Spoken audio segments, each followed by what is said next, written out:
देखो भाई chapter number 2 है स्केलर एंड वेक्टर।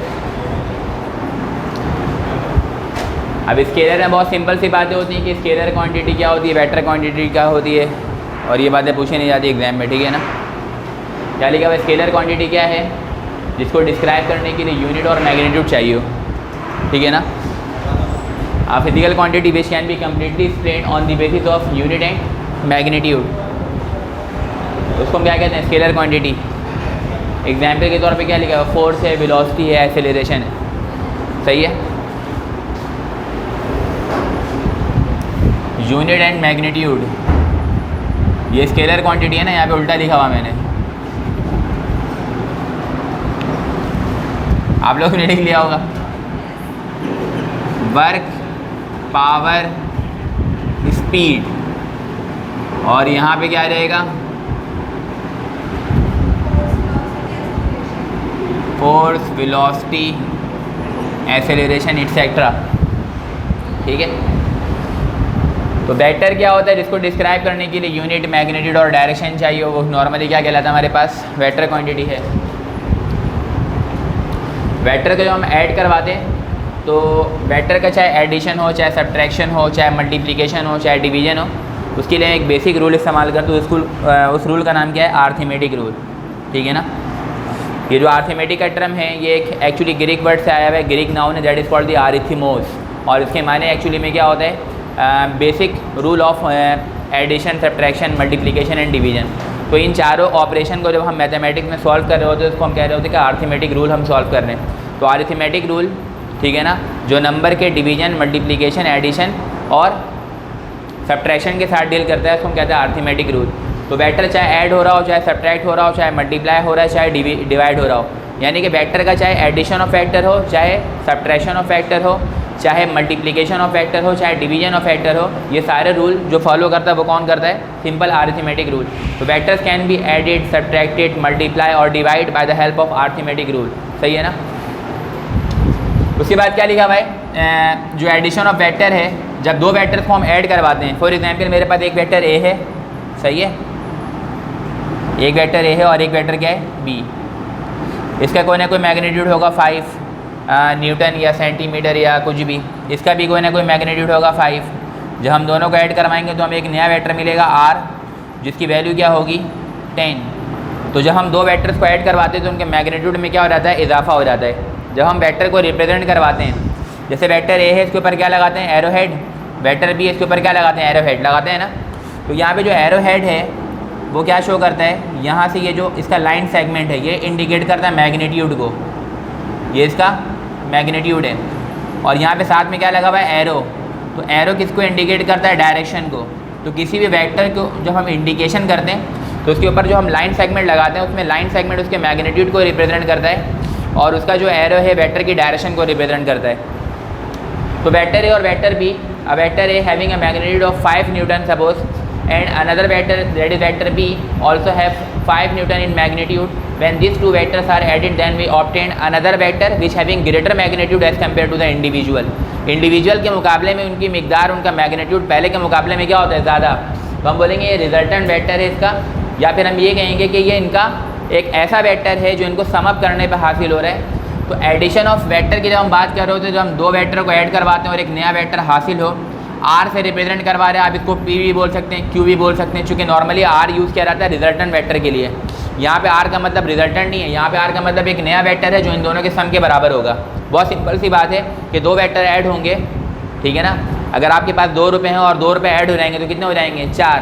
तो एडिशन ऑफ वेक्टर में यही होता है कि जब दो वेक्टर्स को ऐड करवाते हैं तो एक वेक्टर आपको मिलेगा जिसका मैग्नीट्यूड दोनों के मुकाबले में ज़्यादा होगा, सही है ना। R is equal to A plus B.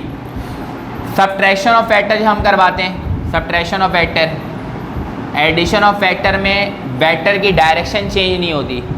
Vector है, वेक्टर बी है, एक नया वेक्टर मिला आर, जिस डायरेक्शन में वेक्टर ए होगा, जिस डायरेक्शन में वेक्टर बी होगा, उसी डायरेक्शन में नया वेक्टर होगा, vector R. Addition of vector, when two vectors are added, ठीक है ना, as such both the vectors are in the same direction, then the new vector which is going to obtain will have the same direction as compared to the vector a and vector b. दोनों की direction क्या होगी, जो होगी वही direction किसकी होगी, vector r की होगी। लेकिन अब बात करते हैं सब्ट्रैक्शन ऑफ वेक्टर की। आप सपोज कर लेते हैं एक वेक्टर है मेरे पास ए, उसकी डायरेक्शन है यूँ, ठीक है ना। एक वेक्टर है मेरे पास बी, उसकी डायरेक्शन भी है यूँ। इस दोनों वेक्टर को हम क्या करवा रहे हैं, सब्ट्रैक्ट। तो जब सब्ट्रैक्ट करवाएंगे तो क्या होगा, तो देखो एडिशन, सब्ट्रैक्शन, मल्टीप्लिकेशन, डिवीजन सब हम किससे करवा सकते हैं, अर्थमेटिक रूल से। अब ये एक वेक्टर ए है और ये वाला वेक्टर क्या, वेक्टर बी। अगर मैं ये करवा दूँ कि एक नया वेक्टर मिल रहा है आर जो कि बराबर है ए प्लस बी के, तो बजाय सब्ट्रैक्शन ऑफ वेक्टर के हमने क्या परफॉर्म करवा दिया, एडिशन ऑफ वेक्टर। हमें करवाना क्या है, सब्ट्रैक्शन। तो जब हम सब्ट्रैक्शन करवाते हैं तो ये जो वेक्टर बी है इसके डायरेक्शन को क्या करवा देते हैं हम, अपोजिट। क्या करवा देते हैं, opposite to the direction of vector A. जो डायरेक्शन वेक्टर ए का है बी के डायरेक्शन हम क्या करवा देंगे, ए के अपोजिट करवा देंगे। तो पहले दोनों की डायरेक्शन क्या थी, सेम। अब हमने क्या करवा दिया, बी वेक्टर की डायरेक्शन को हम क्या करवा देंगे, अपोजिट। जब ये डायरेक्शन अपोजिट होगी तो ये बी की डायरेक्शन जब अपोजिट होगी तो ये बी वेक्टर फॉर्म में क्या हो जाएगा, माइनस बी। क्या हो जाएगा, माइनस बी। तो इसका मतलब यहाँ पे बी के साथ क्या इंट्रोड्यूस होगा, नेगेटिव साइन। तो ये आर का फॉर्मूला क्या बनेगा, ए माइनस बी। तो ये आ गया आपकी सब्ट्रैक्शन ऑफ वेक्टर। तो जब आप वेक्टर को सब्ट्रैक्ट करवाते हैं तो एक वेक्टर के डायरेक्शन को क्या कर देते हैं, पहले वाले के मुकाबले में अपोजिट करवा देते हैं। जब वेक्टर की डायरेक्शन अपोजिट होगी तो वहाँ पे नेगेटिव साइन इंट्रोड्यूस होगा। या जब कोई भी वेक्टर किसी नेगेटिव नंबर से मल्टीप्लाई हो जाए तो उसकी डायरेक्शन अपोजिट हो जाती है। फॉर एग्जाम्पल एक वेक्टर ए है, उसको मैंने मल्टीप्लाई करवा दिया -1 से। पहले ए वेक्टर की डायरेक्शन कैसी थी, वो यूँ थी, इस डायरेक्शन में। जब इसका आंसर आएगा तो ये क्या आएगा, -a। तो वेक्टर ए की डायरेक्शन क्या हो जाएगी, रिवर्स। मैग्नीट्यूड सेम रहेगा लेकिन डायरेक्शन क्या हो जाएगी, अपोजिट हो जाएगी। बात समझ में आई ना ये। उसके बाद क्या लिखा हुआ है, नल वेक्टर जिसका मैग्नीट्यूड 0 हो। सिंपल बातें। यूनिट वेक्टर जिसका मैग्नीट्यूड 1 हो। एक ऐसा वेक्टर जिसका मैग्नीट्यूड क्या हो, 1 हो। Unit vector, null vector. उसके बाद क्या लिखा हुआ, फ्री वेक्टर। क्या लिखा हुआ, can be displace parallel to itself. एक ऐसा वेक्टर जिसको उसी के पैरेलल में हम क्या करवा सकें, मूव करवा सकें, उसको कहते हैं हम फ्री वेक्टर। ये बात मिटा सकता हूँ ना। A vector which can be displaced parallel to itself is called a free vector। देखो भाई, जो आपके यूनिट वेक्टर्स होते हैं वो क्या होते हैं, म्यूचुअली परपेंडिकुलर होते हैं। ये वाला i, ये वाला j, ये वाला i पे जो एक्सिस होता है वो क्या होता है x, j पे जो एक्सिस होता है वो क्या होता है y, और k का जो एक्सिस होता है वो क्या होता है z। And both this are all of this are mutually perpendicular to each other. इनका जो एंगल बनता है वो क्या बनता है, 90 डिग्री बनता है। मतलब i का j से एंगल चेक करेंगे 90, j का k से एंगल चेक करेंगे 90, और k का i से एंगल चेक करेंगे तो वो भी क्या होगा, 90। This all are mutually perpendicular to each other, i, j and k। ये रहा i आपका, ये रहा j, और ये k एक्चुअली में यूँ करके बाहर की तरफ है। तो यहाँ से लाइन यूँ ड्रॉ नहीं की जा सकती। तो इसीलिए इसको कहाँ पे दिखा दिया, यहाँ पे। That is called the k vector. तो ये i, j और k ये बहुत इंपॉर्टेंट टर्म है इस वाले चैप्टर के अंदर, जिनको हम कहते हैं यूनिट वेक्टर्स। यूनिट वेक्टर जो होता है, किसी भी वेक्टर का जो यूनिट वेक्टर होता है उसको उसी के स्मॉल लेटर से इंडिकेट करवाते हैं। लेटर सपोज एक वेक्टर है a, तो उसका यूनिट वेक्टर क्या होगा, स्मॉल a। एक वेक्टर है कैपिटल B, तो उसका यूनिट वेक्टर क्या होगा, स्मॉल b। एक वेक्टर है C, उसका यूनिट वेक्टर क्या होगा, स्मॉल c। तो यहाँ पे i, j और k यूनिट वेक्टर्स होते हैं, और यूनिट वेक्टर के ऊपर हम क्या लगाते हैं, कैप। सही है ना, इनके ऊपर कैप्स हम इनको इंडिकेशन करवाते हैं। अब यहाँ पे क्या लिख रहे हैं कि फ्री वेक्टर है, क्या लिखा हुआ, can be displace parallel to itself. अब फॉर एग्जांपल ये i एक यूनिट वेक्टर है, अगर मैं इसको इसके पैरेलल पे मूव करवाऊँ तो j से इस पॉइंट से यहाँ से मैं एक i वेक्टर ड्रॉ कर सकता हूँ। ये हो गया i वेक्टर। ये i यूनिट वेक्टर और ये i दोनों आपस में क्या हैं, पैरेलल हैं। तो ये हुआ इस i यूनिट वेक्टर का एक फ्री वेक्टर। अगर मैं बोलूँ कि k का यूनिट फ्री वेक्टर कहाँ पर होगा, तो k ये वाले एक्सिस पर मौजूद है, z एक्सिस पे। तो मैं यहाँ पे एक पॉइंट, यहाँ से ऐसे एक पैरेलल लाइन ड्रॉ कर दूंगा, तो ये बन गया k का free vector. This are parallel to each other, ये आपस में क्या है, पैरेलल है। और अगर मैं बोलूँ कि j का फ्री वेक्टर कहाँ पे होगा, तो यहाँ पे i पे रखा, और i पे रखने के बाद यहाँ से j के बिल्कुल पैरेलल में एक लाइन ड्रॉ कर दी यूँ, तो ये बन गया एक free vector of i, j and k। तो एक ऐसा वेक्टर जिसको उसी के पैरेलल में हम डिस्प्लेस करवा सकें उसको हम कहते हैं फ्री वेक्टर। अब आप देखें 3 डायमेंशनल आपके पास डायग्राम जो वो हासिल हो रही है, तो इसका मतलब फ्री वेक्टर को हम इस्तेमाल कर सकते हैं किसी भी चीज़ की कंस्ट्रक्शन में, बिल्डिंग वगैरह बना रहे हैं तो फ्री वेक्टर हम यूज़ कर सकते हैं, जिससे हम वेक्टर्स को पैरेलल मूव करवा करके एक 3D डिज़ाइन जो है वो हम तैयार कर सकते हैं। तो फ्री वेक्टर क्या है, जिसमें वेक्टर्स को हम मूव करवाते हैं parallel to itself, can be displace parallel to itself, जिसमें वेक्टर जो है अपने ही एक्सिस के पैरेलल जो है वो डिस्प्लेस हो रहा होता है, मूव हो रहा होता है। उसके बाद position vector to indicate the position of vector from origin. अब आपके पास वही आई, जे और के फॉर्म में मैं बना दे रहा हूँ। ये आई हो गया, ये वाला जे हो गया और ये वाला क्या हो गया, के। This are I, J and के। एक वेक्टर आपका यहाँ पर है, ठीक है, इसकी पोजीशन बतानी है। ये पॉइंट है ओरिजिन, यहाँ से आपने क्या किया, एक लाइन ड्रॉ कर दी, इस पॉइंट को नाम दे दिया ओरिजिन को ओ, और यहाँ पे पी पॉइंट है, इसको नाम दे दिया पी। तो ओ से पी एक वेक्टर मिल रहा है जो एक्चुअली में एक पोजीशन वेक्टर है, जिसको हम किससे इंडिकेट करवाते हैं, आर से।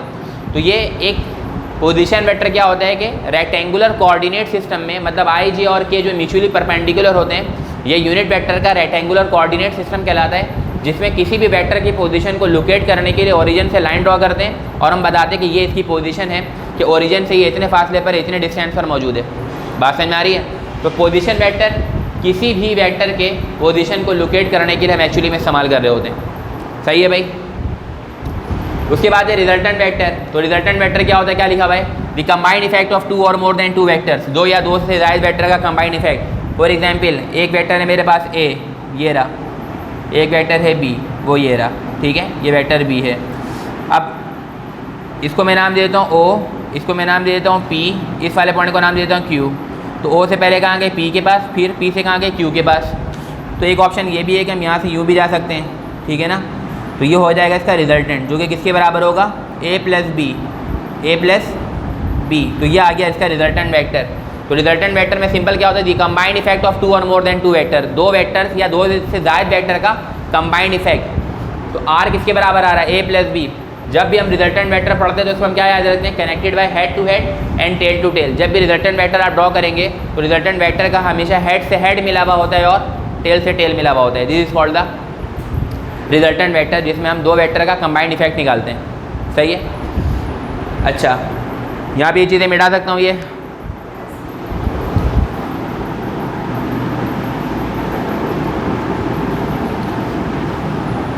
अब यहाँ पे जो यूनिट वेक्टर है दोबारा मैंने लिखा हुआ है, ठीक है ना। क्या लिखा हुआ, can B obtained by dividing the given vector by its own magnitude. अगर आप यूनिट वेक्टर हासिल करने के लिए जा रहे हैं तो हम क्या करते हैं, जो आपको गिवन वेक्टर होगा उसी के मैग्नीट्यूड से क्या करवा देते हैं, डिवाइड। तो लेट अस सपोज मेरे पास एक वेक्टर है ए, यूनिट वेक्टर के फॉर्म में। सपोज कर लेते हैं 3i plus 4j minus 2k, this is a vector A. सही है ना? इसका आपको क्या मालूम करना है, यूनिट वेक्टर। तो आपने लिखा हुआ है कि यूनिट वेक्टर जब हम हासिल करते हैं तो कैसे हासिल करते हैं,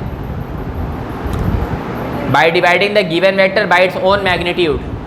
तो सबसे पहले तो ए वेक्टर का जो यूनिट वेक्टर होगा वो क्या होगा, स्मॉल ए, क्या होगा, और ये किसके बराबर होगा, गिवन वेक्टर ए लिखा हुआ है, by obtained by dividing the given vector by its own magnitude. तो एक वेक्टर ए है उसको हमने लिखा और उसको उसी के मैग्नीट्यूड से क्या करवा दिया, डिवाइड। ये आ गया इसका formula, given vector divided by its own magnitude. तो इसका फॉर्मूला क्या सेट हुआ कि ए हमारे पास किसके बराबर है, 3i plus 4j minus 2k। तो इधर आ गया 3i plus 4j minus 2k और divided by magnitude of vector A. Magnitude of vector A निकालने का फॉर्मूला होता है under root x square plus y square plus z square. तो यहाँ पे एक्स स्क्वायर, एक्स कितना है 3, तो यहाँ पे एक्स मिटा के मैं क्या कर दूँगा 3 का स्क्वायर। वाई कितना है 4, तो यहाँ पे कितना रहेगा 4 का स्क्वायर। और z कितना है -2, तो ये आएगा -2 का स्क्वायर। सही है? अब ऊपर 3i plus 4j minus 2k वो वैसे ही चलेगा, तो ये चलेगा 3i plus 4j minus 2k divided by 3 का स्क्वायर हो गया 9, 4 का स्क्वायर 16 और प्लस 2 का स्क्वायर हो गया 4। इनको ऐड करवा के हम क्या ले लेंगे, रूट 16 और 9 कितना हो जाएगा 25 और 4 क्या हो जाएगा 29। तो इसका मतलब इसका जो आंसर आएगा यूनिट वेक्टर के फॉर्म में वो क्या आ जाएगा, यूनिट वेक्टर जो होगा इसका वो होगा 3i plus 4j minus 2k divided by क्या 29, और ये किसके अंदर आ रहा है रूट में, तो ये इसका आंसर होगा। और आप एक काम और भी कर सकते हैं, ये जो 29 है 3i के नीचे भी आ जाएगा, प्लस 4j के नीचे भी 29 आ जाएगा, -2k के नीचे भी √29 आ जाएगा। तो this is the required unit vector of the given vector है। तो किसी भी वेक्टर का जब हम यूनिट वेक्टर निकालते हैं तो गिवन वेक्टर को उसी के मैग्नीट्यूड से क्या करवा देते हैं, डिवाइड करवा देते हैं। ये इसका तरीका सही है। अच्छा, यहाँ पे हेड टू टेल रूल जो लिखा हुआ है, head to tail rule, head to tail rule बहुत सिंपल 9th क्लास में बच्चों को पढ़ाया जाता है। क्या होता है, एक वेक्टर का हेड दूसरे के टेल से, दूसरे वेक्टर का हेड तीसरे के, और इस तरीके से ज्वाइंट करते जाते हैं। तो ये कहलाता है हेड टू टेल रूल, जिसमें एक वेक्टर का हेड दूसरे के टेल से कंबाइंड हो रहा होता है। तो उसको मैंने वहाँ पे डेफिनेशन नहीं लिखी उसकी मैंने।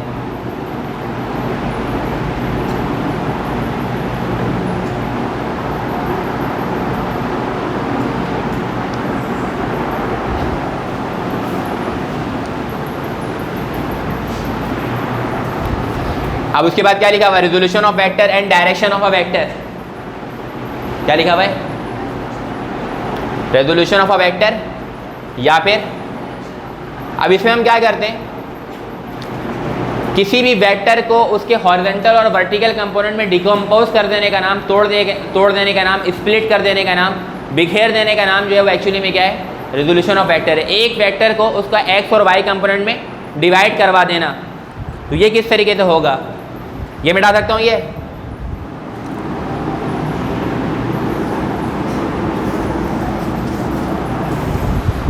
जैसे कि फर्ज कर लेते हैं कि एक वेक्टर है मेरे पास, ये मेरे पास एक्स एक्सिस है और ये क्या है, वाई एक्सिस, ठीक है। और मेरे पास एक वेक्टर है एफ, वो ये रहा, सही है, वो यहाँ पर है। एक ही वेक्टर है, उसका नाम क्या है, एफ। अब इस वेक्टर को अगर हम उसके हॉरिजॉन्टल और वर्टिकल कंपोनेंट में ब्रेक करवा दें तो बन जाएगा रेजोल्यूशन ऑफ वेक्टर। डेफिनेशन में क्या लिखा हुआ है, resolution of vector is defined as the splitting of a vector into its x and y axis, मतलब हॉरिजॉन्टल एंड वर्टिकल कंपोनेंट। जब ये हासिल होगा तो क्या हासिल होगा, F x is equal to F cos theta, F Y is equal to F sine theta, ये हासिल होता है। हमने कहा कि अगर एक वेक्टर को उसके हॉरिजॉन्टल और वर्टिकल कंपोनेंट में डिवाइड करवा देंगे तो क्या कहलाएगा, वो रेजोल्यूशन ऑफ। आपके पास यहाँ पे एक ही वेक्टर है, वेक्टर एफ। अब इसको डिवाइड करवाने के लिए क्या सिंपल तरीका होता है कि परपेंडिकुलर लाइन ड्रॉ कर देते। क्या कर देते हैं, ये परपेंडिकुलर लाइन ड्रॉ किया हमने और यहाँ से एक परपेंडिकुलर लाइन ये। तो देखो ये वाई एक्सिस है, वाई एक्सिस से जो सामने मिलेगा वो क्या मिलेगा, एफ वाई, और ये एक्स एक्सिस है तो यहाँ पे क्या मिल जाएगा, एफ एक्स। इसका एंगल यहाँ पे बन रहा है और इसका एंगल यहाँ पे बन रहा है। अगर मैं इसको यहाँ पे हटा दूँ, side opposite to theta is called perpendicular, side opposite to perpendicular is called hypotenuse and the remaining side is called base. Angle किसके दरम्यान बन रहा है, बेस और बेस और क्या फार्मूला होता है इसका, बेस डिवाइडेड बाई किसके बराबर होता है, ये खुद से होता है ना, क्योंकि एंगल जिसके दरम्यान बन रहा है वो साइड कौन सी है, बेस और हाइपोटेन्यूज। इन दोनों के दरम्यान बेस और हाइपोटेन्यूज का जो आप फंक्शन कहलाता है वो क्या कहलाता है, कॉस थीटा। अब बेस कितना है, एफ एक्स है, और हाइपोटेन्यूज कितना है, एफ है। तो मैं यहाँ पे लिख सकता हूँ बेस की जगह और नीचे, तो एफ एक्स को इधर ही छोड़ दूँ तो एफ इस आगे मल्टीप्लाई हो जाएगा। तो इसका मतलब एफ एक्स का फॉर्मूला क्या बना, एफ कॉस थीटा बना कि नहीं। हाँ, ये एक्स एक्सिस के लिए। अब मैं अगर इसको वाई एक्सिस के लिए देखूँ, एंगल यहाँ पे बन रहा है वाई एक्सिस का, तो ये एंगल है, अब सही है। तो एंगल किसके दरम्यान बन रहा है, परपेंडिकुलर और, तो परपेंडिकुलर और हाइपोटेन्यूज का फंक्शन यहाँ पे क्या आ जाएगा, परपेंडिकुलर। नीचे क्या है, तो यहाँ फंक्शन कौन सा आ जाएगा, साइन थीटा। परपेंडिकुलर कितना है, तो एफ एक्स की जगह, हाइपोटेन्यूज कितना है, एफ वाई को इधर ही छोड़ देते हैं तो एफ साइन थीटा हो जाएगा। तो यहाँ पे एक्स क्या हो जाएगा, एफ वाई, और यहाँ पे क्या हो जाएगा, एफ साइन थीटा। तो ये आ गया हमारे पास required formula, F x is equal to F cos theta, F Y is equal to F sine theta आ रहा है, जो ये बता रहा है कि एक वेक्टर एफ था, आपने परपेंडिकुलर लाइन ड्रॉ करके उसका हॉरिजॉन्टल और वर्टिकल कंपोनेंट मालूम कर लिया। तो this is called the resolution of vector. क्योंकि जब बॉडी पे फोर्स लगाते हैं, अगर फर्स्ट कर लेते हैं बॉडी पे फोर्स इस डायरेक्शन पे लग रही है तो उसका एक्स डायमेंशन कहलाएगा, और बॉडी पे फोर्स अगर इस डायमेंशन पे लग रही है तो वाई डायमेंशन कहलाएगा। तो ऐसा भी तो हो सकता है कि बॉडी पे फोर्स एक्स और वाई के दरम्यान में लगे। जैसे ये मार्कर है, अगर मैं इसको हॉरिजॉन्टल डायरेक्शन में फेंकूंगा तो एक्स एक्सिस, वर्टिकल डायरेक्शन में फेंकूंगा तो वाई एक्सिस, लेकिन in between x and y पे जाएगा तो इसका मतलब फोर्स जो लग रहा है वो एक्स और वाई के दरम्यान पे लग रहा है, ठीक है ना। एक ठेले वाला जब ठेले को धक्का देता है तो उसकी जो फोर्स होती है वो एक्स डायमेंशन पे होती है, बात समझ में आ रही है। लेकिन एक ट्रॉली उठा के जा रहा है जो शख्स, ट्रॉली देखा ना, जिसमें एक जो है वो व्हील होता है सिर्फ, और एक बड़ा सा बक्सा टाइप का होता है, उसमें सामान डाल के यूँ करके लेके जाते हैं। तो वो कभी भी यूँ नहीं उठाते, वो यूँ करके उठाते हैं। तो फोर्स की डायरेक्शन हो जाती है यूँ, ना तो एक्स पे ना तो वाई पे, यूँ फोर्स लग रही होती है। तो इसका मतलब एंगल बन गया।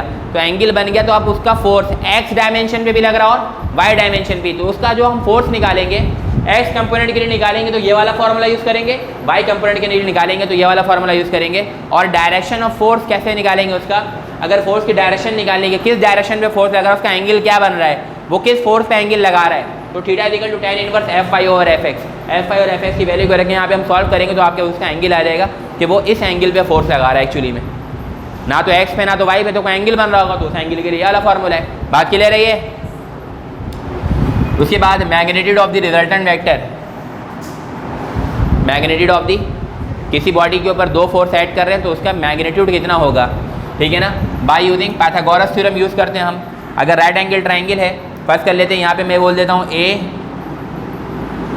इसको बोल देता हूँ बी और इसको कह देता हूँ सी।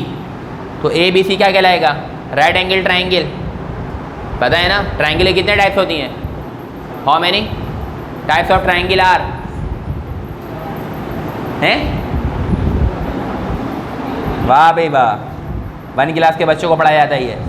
There are 6 types of triangle. कितने टाइप हैं, 6 किस्म के। कोई बात नहीं, आज याद हो गया ना, अब नहीं भूलना। 6 किस्म के ट्राइंगल होते हैं, सही है। 3 होता है साइड के लिहाज से, और 3 विथ रिस्पेक्ट टू साइड, ठीक है ना, and 3 with respect to angle. अब मैं आपको नाम बताऊंगा तो आप नाम सारे जानते हैं। अगर साइड के लिहाज से हम बात करेंगे तो आइसोस्केलस, नाम सुना है ना।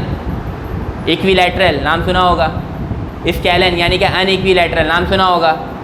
तो ये साइड के लिहाज से होते हैं, जिसमें आइसोस्केलस में 2 साइड बराबर और एक साइड इक्वल नहीं, कोई भी 2 साइड इक्वल होता है। इक्विलैटरल में क्या होता है, सारे साइड क्या होते हैं, इक्वल।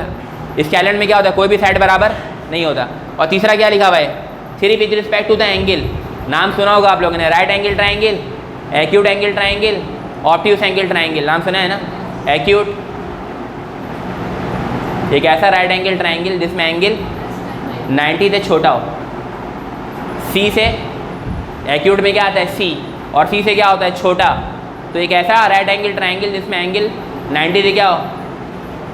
और ऑब्ट्यूस में क्या आता है, बी, और बी से क्या होता है।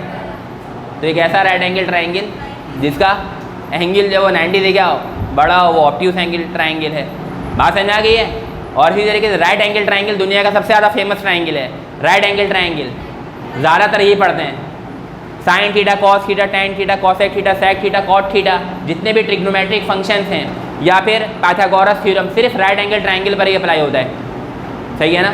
आप जो डेफिनेशन पढ़ते हैं कि साइन थीटा बराबर होता है परपेंडिकुलर और हाइपोटेन्यूस, तो वो कौन सा ट्राइंगल है, सिर्फ राइट एंगल ट्राइंगल, ना एक्यूट है ना ऑब्ट्यूस है। बात समझ में आई है।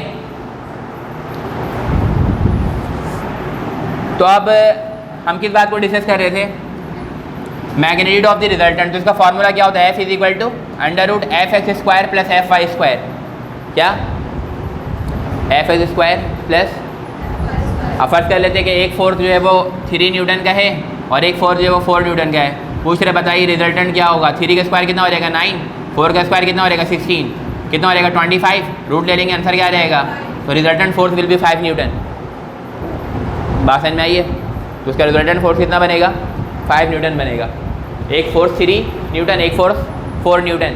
तो F x square, F x 3, F y कितना है 4, तो 4 का स्क्वायर 16, 3 का स्क्वायर 9, 9 प्लस 16 25, रूट के अंदर 25, रूट से बाहर आके 5। बात समझ में आ गई है। तो ये हम फार्मूला यूज़ करते हैं, ये वाला formula, F is equal to under root F x square plus F y square to obtain the magnitude of the resultant, सही है। अब उसके बाद एक अगला टॉपिक है, ये बहुत इंपॉर्टेंट टॉपिक है, स्केलर प्रोडक्ट, या फिर इसको कहते हैं डॉट प्रोडक्ट। स्केलर प्रोडक्ट या फिर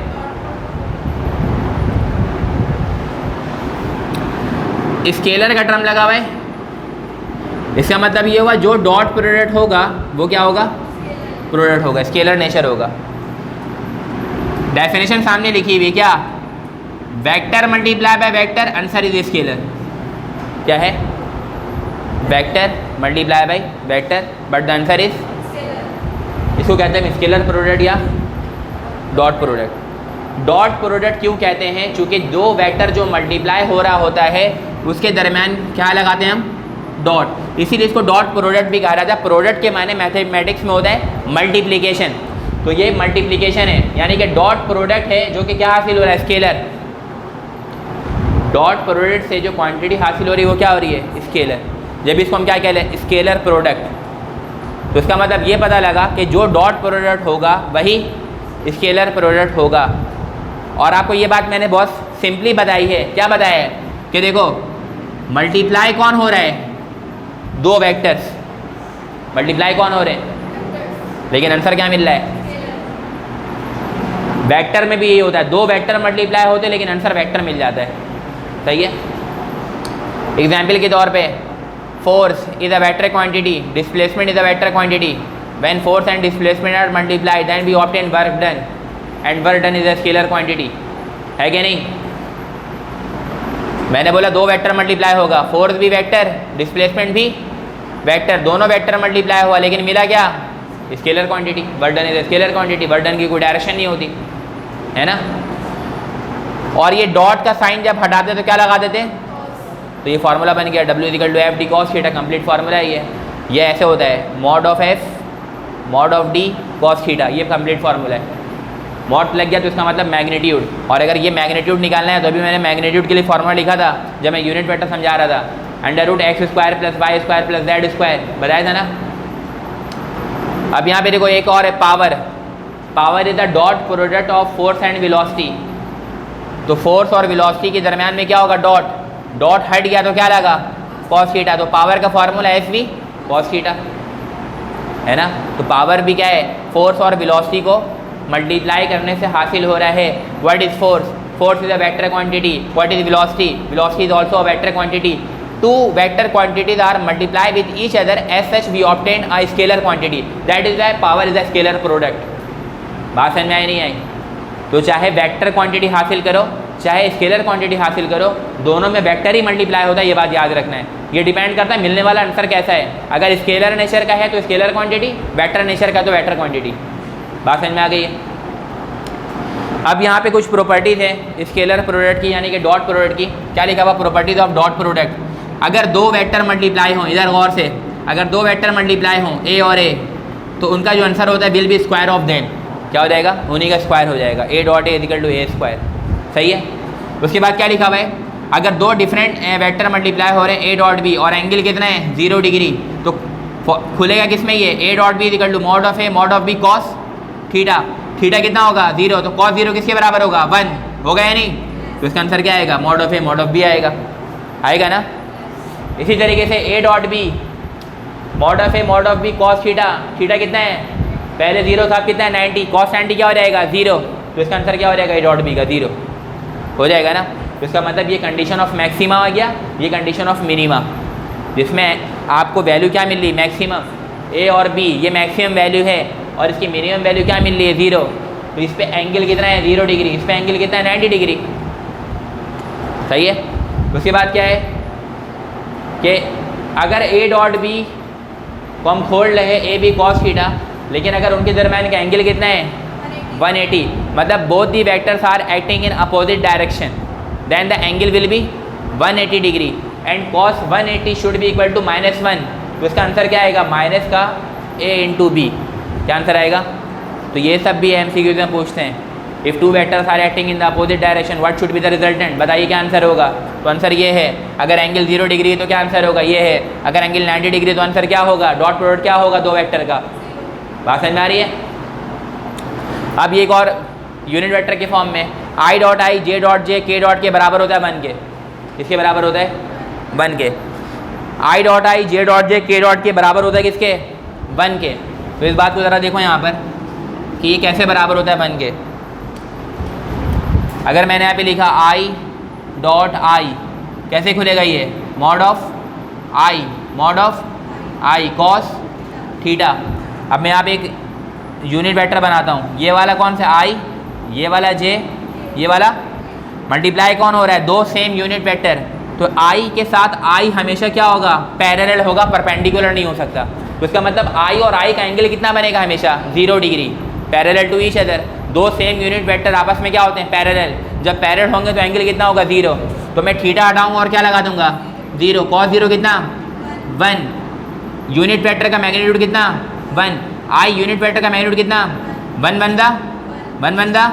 तो आई डॉट आई की वैल्यू क्या आ गई 1। बात क्लियर है ये, I dot I equal to 1। Why I dot I equal to 1, that's why because दो सेम यूनिट वेक्टर जो है हमेशा आपस में क्या होते हैं, पैरेलल। इसी बात को यहाँ पर ये देख लेते हैं कि अगर आई डॉट आई 1 के बराबर है तो जे डॉट जे कितना होगा 1, के डॉट के भी कितना होगा 1, चूँकि दो सेम यूनिट वेक्टर हैं हमेशा कैसे ऐड करेंगे, पैरेलल। अब उसके बाद दो डिफरेंट यूनिट वेक्टर ले लेते हैं, जैसे आई और जे। अगर आई और जे को चेक करो तो एंगल कितना आ रहा बेटा 90 डिग्री। तो यहाँ पे 0 के बजाय क्या लगेगा, तो कॉस 90 क्या हो जाएगा 0। इसीलिए आई डॉट जे बराबर होता है जे डॉट के बराबर होता है के डॉट आई इजिकल टू 0। अब यहाँ पे सिचुएशन या कंडीशन या जो आप टर्म देख रहे हैं कि आई के बाद क्या आ रहा है, आई डॉट जे डॉट के डॉट आई। ये पढ़ते कैसे हैं, ये देखो आई है एक्स से शुरू हो रहा है, ये बना आई डॉट जे डॉट के डॉट। बात समझ में आ गई है, एंटी क्लॉकवाइज डायरेक्शन में पढ़ते हैं, आई डॉट जे डॉट के डॉट आई। बात समझ में आ गई है। अच्छा, इसमें एक बहुत इंपॉर्टेंट बात यहाँ पे लिखी हुई है, ए डॉट बी बराबर नहीं होता B dot. A dot B बराबर होता है बी डॉट ए के। किसके बराबर होता है, ए डॉट बी मतलब आई डॉट जे किसके बराबर हो सकता है, जे डॉट आई के। यहाँ पर आई डॉट जे बराबर हो सकता है किसके, जे डॉट के बराबर हो सकता है के डॉट आई के, और के डॉट आई बराबर हो सकता है आई डॉट के। चूँकि ए डॉट बी बराबर होता है किसके, बी डॉट ए के। इसको हम क्या कहते हैं, commutative law of dot product. इसके मायने क्या हुआ कि वेक्टर की पोजीशन को अगर हम आगे पीछे करेंगे डॉट प्रोडक्ट में तो आंसर में फ़र्क नहीं पड़ेगा। आंसर में फ़र्क, ए डॉट बी बराबर हो सकता है किसके, बी डॉट। कोई मसला, कहीं पर बी डॉट ए लिखा हुआ है, आप वहाँ पर ए डॉट बी लिख देंगे तो गलत नहीं होगा। ए डॉट बी और बी डॉट ए आपस में बराबर होते हैं। ये बात क्लियर है भाई। इसकी प्रॉपर्टीज सीखो, यहाँ से बातें पूछते हैं। उसके बाद वेक्टर प्रोडक्ट है, यानी कि इसको हम क्रॉस प्रोडक्ट भी कहते हैं। ठीक है, क्या लिखा हुआ है, दो वेक्टर मल्टीप्लाई हो रहा है, आंसर क्या आ रहा है वेक्टर। यहाँ पे बी के मायने वेक्टर है, ना स्पीड है, ना वेलोसिटी है, ना वोल्टेज है, ना वॉल्यूम है। बात समझ में आ रही है, क्या है ये वेक्टर। दो वेक्टर मल्टीप्लाई हो रहा है, आंसर क्या मिल रहा है, बीच में कौन सा साइन लगा हुआ है, क्रॉस। यहाँ पे इसको कहते हैं हम क्रॉस प्रोडक्ट, इसीलिए कहते हैं क्योंकि दो वेक्टर जो मल्टीप्लाई होता है उसके दरमियान में कौन सा साइन इंट्रोड्यूस करवाते हैं, क्रॉस का। यहाँ पे क्या लगा रहे थे, डॉट का, इसीलिए डॉट प्रोडक्ट था, ये क्रॉस प्रोडक्ट है। बात समझ में आई है। एग्जाम्पल के तौर पर टॉर्क है आर क्रॉस एफ। फार्मूला क्या होता है, R cross F, R multiply by F. R is the moment arm, F is the force, both are vector. As such we obtain torque. Torque is also a vector having a direction clockwise और anti clockwise, है ना। Torque के बाद दो ही direction होता है, या तो क्लॉकवाइज या तो उसके बाद डायरेक्शन है। तो torque is the vector quantity. तो आप क्रॉस हटाते हो तो क्या लगाते हो, साइन थीटा। क्या लगाते हैं, जब हम क्रॉस का साइन हटाते हैं तो क्या लगाते हैं, साइन थीटा। डॉट हटाते तो कॉस थीटा। अब इसकी प्रॉपर्टीज चेक कर लेते हैं कि प्रॉपर्टीज ऑफ क्रॉस प्रोडक्ट क्या है। ए क्रॉस बी, अगर एंगल कितना हो 0 डिग्री तो A cross B equal to A B sine theta. Sine 0 क्या होता है 0, तो आंसर क्या हो जाएगा 0। सही है। बेंड थीटा इक्वल टू 90 डिग्री। अगर इसी में एंगल हम क्या करते हैं 90 डिग्री तो थीटा की जगह क्या आएगा 90, और साइन 90 कितना हो जाएगा 1, तो इसका आंसर आ जाएगा मैक्सिमम। ये कंडीशन ऑफ मैक्सिमा है इसका, और ये कंडीशन ऑफ मिनिमा। इसमें मिनिमम वैल्यू आएगी और इसमें क्रॉस प्रोडक्ट की मैक्सिमम वैल्यू आएगी। उसके बाद क्या लिखा हुआ है, ए क्रॉस बी बराबर होता है किसके, माइनस का बी क्रॉस है। यानी कि यहाँ पे ये बात बता रहे हैं कि ए क्रॉस बी जो है वो बराबर बी क्रॉस ए के नहीं होता है। ये बात भी आपने पढ़ा होगा कि क्रॉस प्रोडक्ट कम्यूटेटिव लॉ को फॉलो नहीं करता। अगर वेक्टर की पोजीशन चेंज होगी आंसर चेंज हो जाएगा। तो A cross B doesn't obvious B cross A. इसका मतलब क्रॉस प्रोडक्ट कम्यूटेटिव लॉ को फॉलो नहीं करता। Dot product A dot B equal to B dot A commutative law को फॉलो करता है, ये फॉलो नहीं करता। तो ये किसके बराबर होता है, ए क्रॉस बी बराबर नहीं होता किसके, बी क्रॉस ए के। तो ये किसके बराबर होता है, माइनस का बी क्रॉस है। किसके बराबर होता है, माइनस का बी क्रॉस है। डू नॉट ऑब्वियस क्या लिखा हुआ है, कम्यूटेटिव लॉ। उसके बराबर क्या लिखा हुआ है, आई क्रॉस आई, जे क्रॉस जे, के क्रॉस के, किसके बराबर होता है 0। इसमें आप यही कंडीशन लगा दो। यहाँ पे डॉट की जगह क्या लगा देंगे, क्रॉस। आई आई कॉस की जगह sine theta, same unit vector है, एंगल कितना होगा 0, साइन 0 क्या होगा 0, 1 मल्टीप्लाई बाय 0, आंसर क्या आएगा 0। इसीलिए I cross I, J cross जे, के क्रॉस के किसके बराबर होता है 0 के। बात क्लियर है। इसी तरीके से आई क्रॉस जे, ये सेम यूनिट वेक्टर थे, अब डिफरेंट ले रहे हैं। आई क्रॉस जे कैसे, आई के बाद क्या आया जे के बाद के के बाद, ये हुआ एंटी क्लॉकवाइज डायरेक्शन में इसकी रोटेशन हम करते हैं तो मिलेगा I cross J is equal to J cross K is equal to K cross I, और इसका मैग्नीट्यूड कितना होता है 1। क्यों मैग्नीट्यूड 1 हो रहा है, चूँकि एंगल क्या हो रहा है 90, और साइन 90 कितना होता है 1, इसीलिए I cross J is equal to 1। इसको अगर रिवर्स करते हैं, रिवर्स से मुराद ये, अभी मैं कैसे घुमा रहा हूँ इसको एंटी क्लॉकवाइज डायरेक्शन में, यूँ है ना, अगर इसको मैं यूँ घुमा दूँ मतलब आई क्रॉस के, ठीक है ना, तो देखो आई क्रॉस जे का आंसर जे क्रॉस के का, के क्रॉस आई का आंसर क्या आ रहा है 1। अगर इसको रिवर्स में हम लेकर के चलें, जैसे आई क्रॉस जे ये एंटी क्लॉकवाइज में, आई के बाद क्या आ रहा है जे, तो आई क्रॉस जे के बाद कौन सा यूनिट वेक्टर है के, तो इसका आंसर के भी हो सकता है, डिपेंड करेगा क्या लिखा वहाँ पे 1 या के। अगर मैं के बोलूँ तो के को हटा के मैं अगर 1 लिख दूँ तो बात देखिए के इज द यूनिट वेक्टर जिसका मैग्नीट्यूड 1 होता है, बात देखिए। तो आई क्रॉस जे किसके बराबर है के। अच्छा आई क्रॉस जे के बाद चलेगा, अब क्या बनेगा जे क्रॉस के, और वो किसके बराबर होगा आई के, ठीक है, और इसके बाद के क्रॉस आई वो किसके बराबर होगा जे के।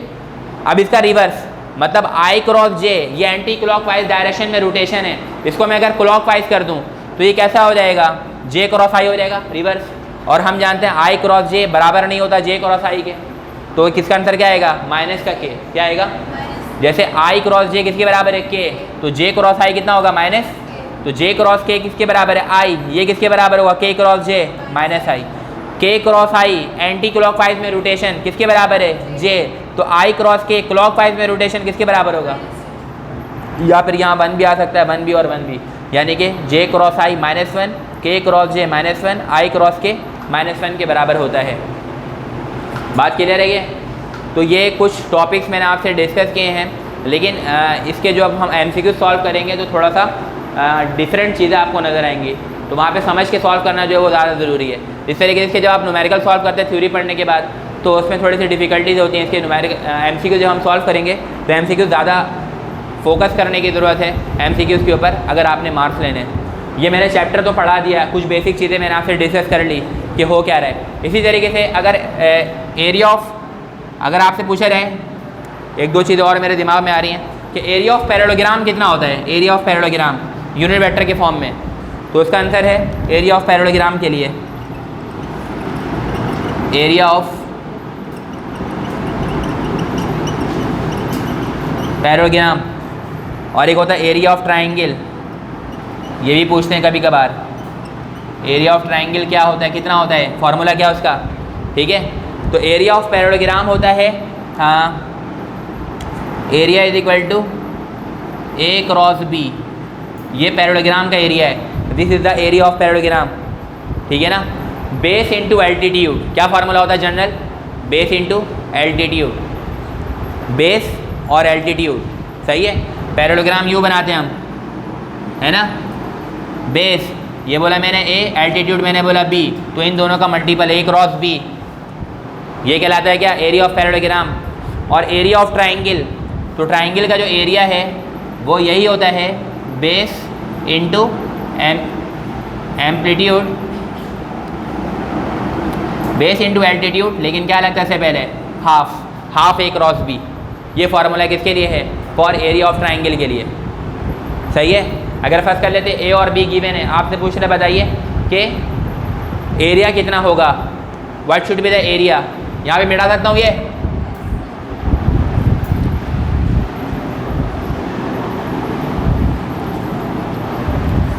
जरा देखो, लेट सपोज ए आपको गिवन है 3i + 4j - 2 के इधर, और बी आपको गिवन है 6i + 4j + 10k। आपसे क्या पूछ रहे हैं बताइए, एरिया ऑफ ट्राइंगल कितना होगा या पैरेललोग्राम, मैं यहाँ पे लेता हूँ किसके लिए, पैरेललोग्राम का एरिया कितना होगा, तो हम क्या लिखेंगे, ये दो आपको वेक्टर गिवन है और पूछ रहे बताइए कि एरिया ऑफ पैरेललोग्राम क्या होगा, ऑप्शन गिवन होंगे। आप ये वाला फॉर्मूला लगा देंगे, A equal to A cross B. तो जब ए क्रॉस बी लगाओगे तो A cross B is equal to क्या होता है, ये यूँ लगाते हैं ना, याद आ रहा होगा, आई जे और के, फिर ए वाले के सारे एक्स वाई और जेड, 3 4 -2, 3 4 -2, और उसके बाद बी वाले के 6 4 और 10 है ना।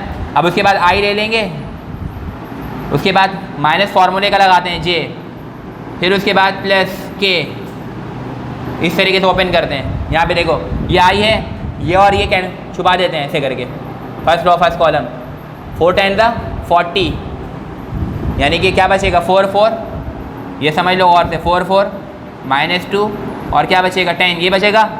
अब ये छुपा देते हैं जे वाले को, जे की बारी है तो जे 3 6 -2 10, तो ये क्या रहेगा 3 6 -2 और 10, फिर के की बारी 3 4 6 4, 3 4 6 4, सही है। अभी क्या हो रहा था, आई 10 4 40, इधर देखो जब ये इससे मल्टीप्लाई होगा एक माइनस साइन के साथ मल्टीप्लाई होगा, याद रखना, जब ये वाला इससे मल्टीप्लाई होगा तो एक एक्स्ट्रा माइनस साइन के साथ मल्टीप्लाई करते हैं, बस ये याद रखना। 4 to the 8 minus minus plus, सही है, ये आपने याद रखना है, इसके रूल है। मैट्रिक्स जब सॉल्व करते हैं तो एक साइन हम एक्स्ट्रा लेते हैं इसमें। उसके बाद ये माइनस का जे, उसके बाद 10 3 30, 6 2 12, माइनस माइनस एक एक्स्ट्रा माइनस साइन लेंगे, ठीक है। फिर उसके बाद प्लस का के, 4 3 12 और 6 4 24, प्लस का है ना तो प्लस माइनस माइनस, बात समझ में नहीं आई, एक एक्स्ट्रा माइनस साइन के साथ इसको हम सॉल्व कर रहे होते हैं। जिन्होंने प्री इंजीनियरिंग से पढ़ा हुआ उनको ये बात मालूम होगी। उसके बाद 40 + 8 48 आई, हाँ, फिर उसके बाद 30 + 12 42, तो प्लस माइनस माइनस 42 जे, उसके बाद ये क्या है 12 - 24, तो माइनस का 12 है ना, माइनस प्लस माइनस और माइनस का 12 के, तो ये आपके पास आंसर ऑप्शन में गिवन होगा, the area of parallelogram is this. और अगर बोल दे इसका क्या निकाल दो, मैग्नीट्यूड, अगर इस फॉर्म में आंसर नहीं गिवन है मैग्नीट्यूड, तो क्या करेंगे x² + y² + z² रूट के मैग्नीट्यूड निकालने का फार्मूला 48 का स्क्वायर प्लस -42 का स्क्वायर प्लस -12 का स्क्वायर। तो आप इसका अगर क्या ले लोगे, इसको सॉल्व कर लोगे तो आपके पास एग्जैक्ट वैल्यू आ जाएगी कि इस वाले पैरेललोग्राम का एरिया है कितना। और इसी तरीके से ट्राइंगल का पूछेगा तो फार्मूला ये है, ए क्रॉस बी निकालेंगे, हाफ से मल्टीप्लाई कर देंगे, बात क्लियर है ना। तो इसी तरीके के आपके पास बुक में जो है वो डिफरेंट MCQs हैं, ठीक है ना। तो जब आप उसको सॉल्व करेंगे, अब मैं उसकी वीडियो तो रिकॉर्ड नहीं कर सकता, तो अभी मैं आपको MCQs कुछ बताता हूँ बुक में से, ठीक है, जो इम्पॉर्टेंट है, फिर बाकी आपके लिए छोड़ूंगा कि आप इसको घर से करें, ठीक है भाई। तो ये आज का हमारा चैप्टर नंबर 2, जिसमें हमने चैप्टर नंबर 2 के बारे में इतना पढ़ा है कि चैप्टर में क्या चल रहा है, कहानी क्या होती है, हाउ नाउ क्या है, तो हमें MCQ सॉल्विंग के लिए ये सारी चीज़ें जो है वो हेल्पफुल हो सकती हैं। बात क्लियर है?